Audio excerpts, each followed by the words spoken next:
घबराहट कम करना चाहिए। ज़न्नैन खामोशी से बैठ गई। ज़न्नैन हाजत ने मोहब्बत से पुकारा।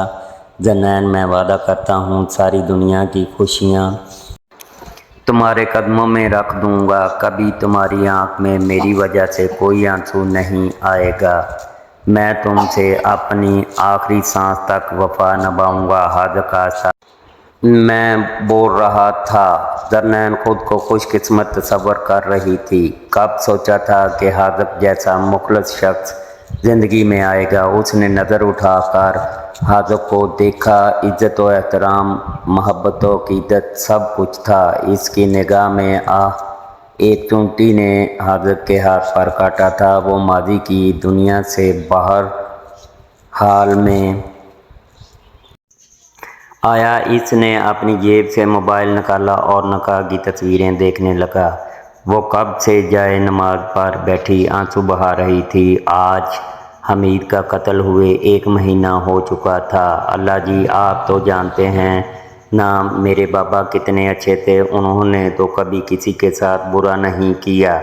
फिर किसकी दुश्मनी थी इनसे। ज़मीन का चेहरा आंसुओं से भीग रहा था। क्यों छीना मेरे बाबा को मुझसे। अम्मा के जाने के बाद बाबा ने मुझे कभी इन की कमी महसूस नहीं होने दी। आपने पापा को भी छीन लिया मुझसे। ज़न्नैन शिकवा कर रही थी उस पाक ज़ात से जिसकी मर्ज़ी के बिना एक पत्ता भी नहीं हिल सकता। रोते रोते इसकी हिचकी भर गई। इसने बेदम होकर अपना सर सजदे में गिरा दिया। मार जमाल अपनी अहलिया ज़ौजा के साथ गांव में रहते थे। इनके 2 बेटे थे। बड़ा बेटा रशीद जो शुरू से ही काहिल था और हर वक्त अमीर होने के मंसूबे बनाता रहता, जबकि छोटा बेटा हमीद बहुत मेहनती और माँ बाप से मोहब्बत करने वाला था। जमाल ने अपनी ज़िंदगी में ही ज़न्नैन और हाजत का रिश्ता कर दिया था। जमाल की अचानक मौत के कुछ अर्सा बाद ज़ौजा बेगम के कहने पर ज़न्नैन और हाजत का निकाह करवा दिया गया। निकाह के 3 साल बाद हमीद का कत्ल हो गया और कोई नहीं जान सका कि कत्ल किसने किया है।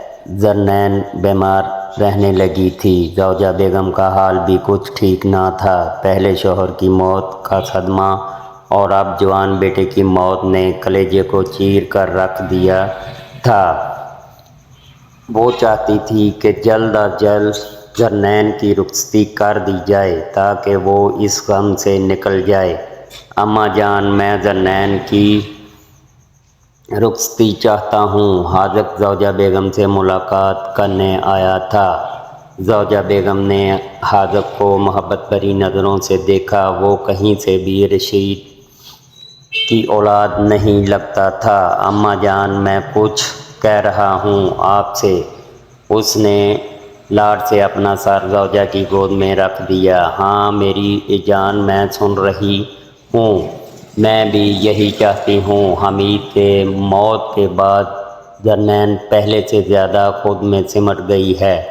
वो हमीद को अपना दोस्त मानती थी। ज़हरा ज़न्नैन की माँ की वफ़ात के वक्त ज़न्नैन बहुत छोटी थी। तब से अब तक हमीद ने इसे कभी माँ की कमी महसूस नहीं होने दी और अब हमीद के बाद इसने खुद को कमरे तक महदूद कर दिया है। ज़ौजा बेगम की आंखों में आंसुओं का सैलाब उमड़ आया था। हाजत ने अपना सर गोद से उठाया। ज़ौजा के लब कांप रहे थे। अम्मा जान, हाजत ने आगे बढ़कर ज़ौजा को अपने सीने से लगा लिया। अम्मा जान, सब ठीक हो जाएगा।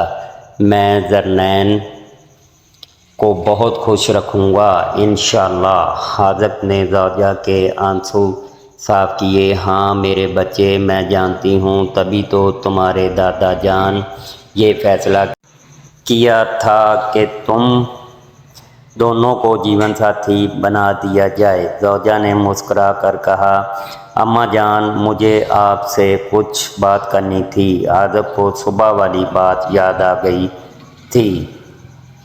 زوجہ بیگم سے پوچھنا چاہتا تھا کہ دادا جان نے اس کے والد کو ایک زمین جبکہ حمید چاچا کو 2 زمینیں کیوں دی؟ کیا بات کرنی تھی؟ زوجہ بیساکھی کا سہارا لے کر کھڑی ہوئی۔ اماں جان، وہ آج صبح میں نے بابا سائیں سے بات کی تھی رخصتی کے بارے۔ اماں جان، ذرنین بی بی کو کچھ ہو گیا ہے۔ حاجت کی بات مکمل ہونے سے پہلے ہی گھر کی ملازمہ گھبرائی ہوئی کمرے میں داخل ہوئی۔ کیا ہوا ہے؟